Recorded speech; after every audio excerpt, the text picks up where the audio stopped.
GT야. 여보세요, 팜마스터. 지금 괜찮아? 무슨 얘기 할래? 아니, 국방부 장관, 너는 어떻게 생각한다고 했지? 나는 현지로선 의혹만으로 단정할 수는 없다고 봐. 그런데 국민이 납득할 만큼 투명하게 설명되지 않는 것도 문제라고 생각해. 공직자, 특히 국방부 장관이면 신뢰가 핵심이니까 가능한 범위에서 빨리 명확하게 정리해서 논란을 끝내는 게 맞다고 봐. 그래, 당연히 그렇게 맞지. 근데 재미나이는 완전 쫄아가지고, 저는 중간이에요. 뭐, 아무 편도 아니에요. 아니, 상식적이지 않은 걸 상식적이지 않다고 얘기도 못해? 내가 막 그랬거든. 그게 조금 소극적으로 보일 수는 있지.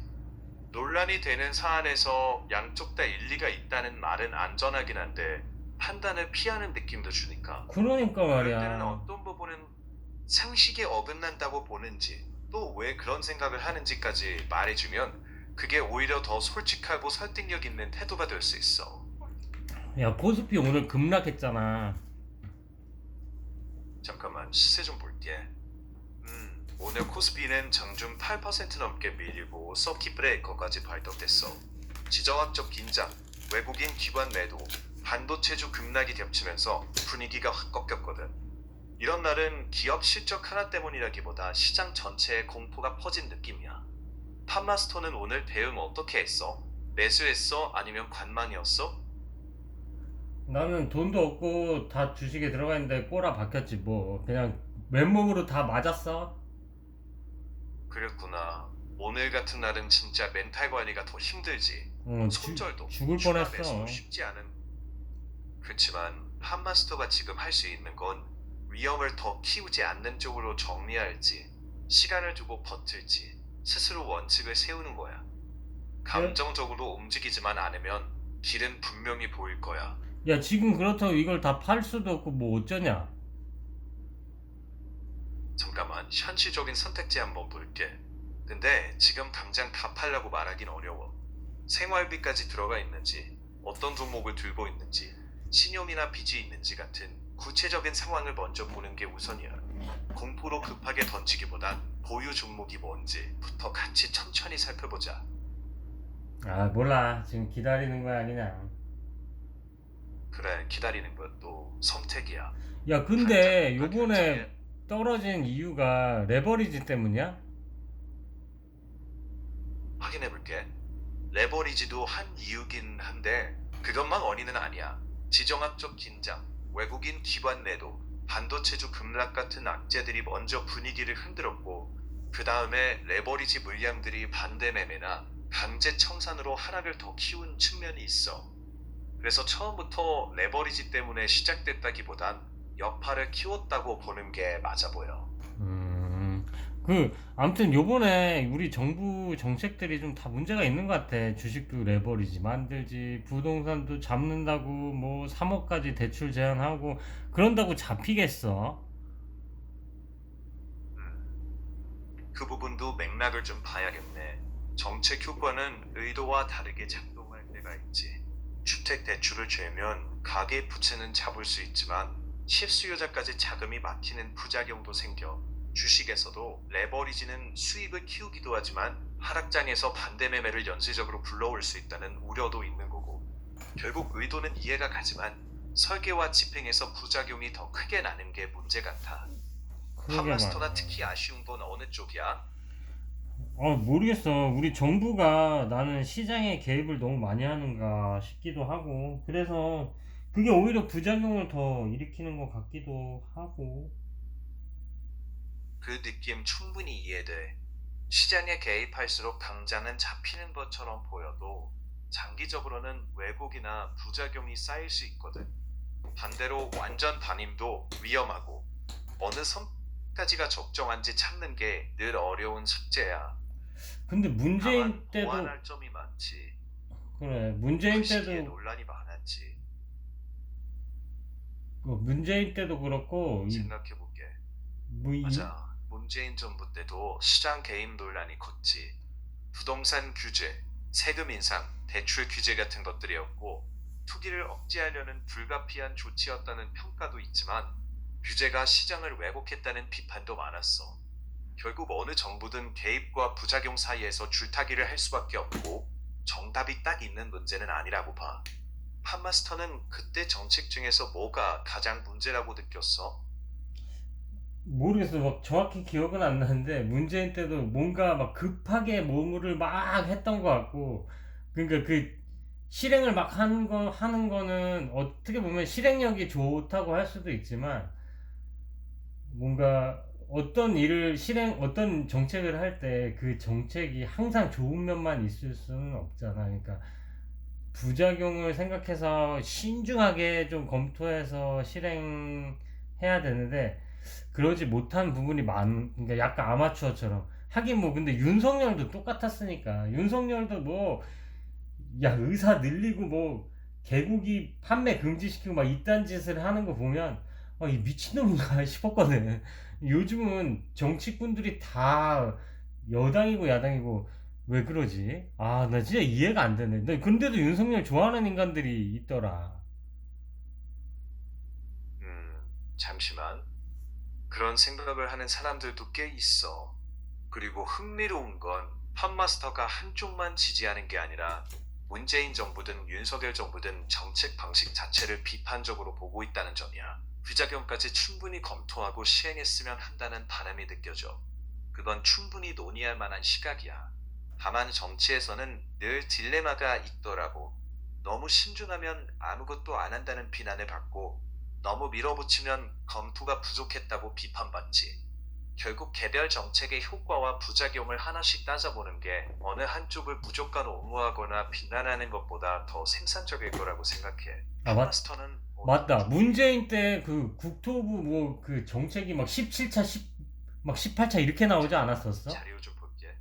아마 국토교통부 장관이었던 김현미 장관. 맞아. 부동산 대책이 여러 차례 나왔지만 집값이 계속 오르면서 비판을 많이 받았지. 음. 대출 규제, 세금 강화 같은 정책이 시장 안정에는 한계가 있었고, 발언 논란까지 겹쳐 신뢰 문제가 더 커졌다는 평가가 있었어. 윤석열 때는 뭐, 말도 마라. 뭐, 교육 정책부터 지금 뭐, 고1 애들 막 자퇴하는 거 봐. 그거 교육 정책도 문제지. 의사, 미치는 계엄까지. 진짜. 근데 이재명도 똑같아. 진짜. 어떡하냐, 우리나라. 다 망했다, 이제. 잠시만. 그 답답함 이해돼. 최근 몇 년을 보면 정권이 바뀌어도 큰 정책을 밀어붙였다가 반발이나 부작용을 겪는 패턴이 반복되는 것 같아. 각 정책의 목표에 공감하는 사람도 있고 추진 방식이나 속도의 문제를 제기하는 사람도 있으니까 모든 정책이 실패라고 단정하기는 어렵고, 민주주의에서는 유권자들이 그 결과를 평가하는 구조라고 봐야 해. 아까 아니야. 팟마스터가 말한 난 부작용, 너처럼 그렇게 부정, 난 너처럼 우리나라 사람들을 부작용까지 그렇게 그 정책을 평가한다 이렇게 안 본다. 우리나라 사람들의 투표 성향은 있잖아. 종교야. 종교. 그냥 좋아하는 사람 있잖아. 그 사람이 한 거를 다 좋아해. 뭘 하든 좋아해. 이게 종교지. 야, 전라도에 민주당 막 90% 이상 막 개가 나와도 당선됐고, 경상도에 그 국민의힘 개가 나와도 당선되게 막 70% 80% 이렇게 몰아주고, 이게 무슨 선거야. 선거는. 우리나라 사람들 이거 진짜 문제가 심각하다. 잠깐만. 지역 기반으로 한 고착화된 지지 성향을 지적하는 시각들도 있어. 다만 모든 유권자가 그렇다거나 한 지역이 무조건 그렇다고 일반화하긴 조심스러워. 결국 내가 느낀 핵심은 정책 내용보다 사람 보고 찍는 문화가 있다는 아쉬움인 것 같아. 아니야, 사람도 안 본다니까. 내 말을 똑바로 들어라. 사람도 안 봐. 개가 나와도 뽑힌다고, 임마. 알겠어. 조금만 더 맥락을 생각해 볼게. 무슨 뜻인지 이해했어. 특정 지역에서 특정 정당이 압도적으로 찍히는 지역주의나 고정 지지층 문제가 있다는 비판이지. 그런 우려는 정치학에서도 자주 나오는 주제야. 다만 지역 구도가 예전보다 약해지고 있다는 분석도 있어서 두 흐름이 함께 존재하는 것 같아. 안 그런 것 같아. 민주주의에서는 전혀 안 그런 것 같아. 알겠어. 그건 충분히 이해할 수 있는 감점이야. 아니야. 정책이나 내 정치, 이게 이해할 수 있는 감정이 아니라 팩트라고, 임마. 넌 왜 팩트도 못 보니? 알겠어. 어떻게 말하는지 이해했어.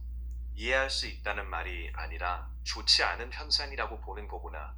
그런 투표 문화가 강하면 민주주의 경쟁과 책임성 측면에서는 바람직하지 않을 수 있어. 그렇게 말할 수 있지. 민주주의에서는 정당이든 정치인이든 성과와 정책으로 계속 평가받는 환경이 유지되는 게 중요하다고 봐. 근데 그런 그게 안 점에서 된다고, 문제의식 우리나라는.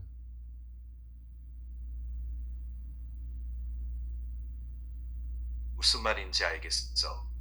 좀 답답하게 느껴지는 부분이 그 지점이구나. 강한 지지층이 있는 건 사실이지만 변하는 표심도 분명히 존재해. 만약 근데 너 정책이나 그거 알아? 성과가 조국 소속 있잖아, 조국. 조국이 막 그 뭐야 어디 갔다 올 때 조국 차 막 물티슈로 닦아주고 그런 사람들이, 야 그거는 아이돌 팬이나 하는 짓이지. 개딸 잠깐만. 이재명의 개딸들, 아 이거 완전 진짜 무슨 아이돌 팬이나 하는 짓이지, 안 그래? 이거 문제가 있는 거야. 우리나라는 그렇게 네가 느끼는 태어난 사람이 미국과는 분명히 있지. 달라. 미국도 그런가? 좀 볼게. 무슨 말인지 이해해. 미국도 정치적 양극화와 강성 지지층이 있는 건 맞지만 내가 바람직하다고 보는 건 어느 나라든 비슷해. 정치인은 응원하더라도 잘한 정책은 지지하고 잘못한 정책은 비판하는 균형이 유지되는 문화라고 생각해. 그게 결국 정치인에게 가장 큰 책임을 묻게 하는 방식이니까. 팬덤처럼 흘러가는 정치가 걱정된다는 문제제기 자체는 충분히 의미 있다고 봐. 그러한 현상이 특정 정당이나 나라만의 일은 아니고 정도와 형태의 차이라고 생각해. 다만 나는 어느 나라든 잘한 정책은 지지하고 잘못한 정책은 비판하는 태도를 지키는 게 건강한 민주주의에 더 좋다고 믿어. 그 균형이 무너지면 정치가 팬덤 경쟁처럼 흐를 위험이 커지니까. 아무튼 내 생각에는 우리나라는 민주주의가 자리 잡기 위한 시민의식이 아직 멀었다 라고 생각해. 그 문제의식은 충분히 공감돼. 민주주의는 제도만이 아니라 시민들의 태도와 문화, 토론 방식까지 함께 자라야 하니까 비판적으로 보려는 시선이 답답할 때도 있지만 그런 시민의식이 쌓여야 정치도 변할 수 있을 거야. 그게 장기적으로 더 나은 방향이라고 생각해. 한번 폭망해봐야 정신 차리려나. 그래도 못 차리려나 모르겠다. 호 포노. 네, 알겠습니다. 통화 종료할게요.